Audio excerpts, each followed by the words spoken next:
पिंपरी चिंचवड महानगरपालिकेच्या PMPLच्या बसला या ठिकाणी अचानक आग लागली। आम्ही तहसीलदार कचेरीच्या या ठिकाणी असताना अचानक आरडाओरडा झाला म्हणून या ठिकाणी आलो।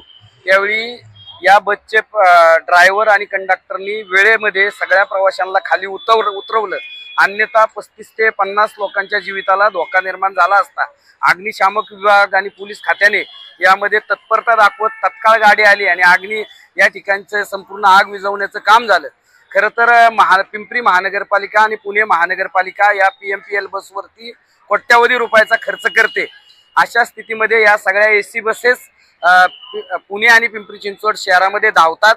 अशा प्रकारे चौकात प्रवासी आतमध्ये असताना आग लागणे ही अत्यंत गंभीर बाब आहे आणि म्हणून पिंपरी चिंचवड महानगरपालिका आयुक्त, पुणे महानगरपालिका आयुक्त, PMPLचे मुख्य अधिकारी संचालक यांनी संपूर्ण बसेसचं ऑडिट करून या पुढच्या काळात अशा प्रकारे प्रवाशांच्या जीविताला धोका निर्माण होऊ नये यासाठी सर्वतोपरी उपाययोजना राबवाव्यात अशा प्रकारची आम्ही मागणी करत आहोत। आमच्या या मागणीचं गांभीर्याने दखल घेतली नाही तर भविष्य काळामध्ये प्रवाशांच्या वतीने आम्हाला तीव्र आंदोलन करावं लागेल।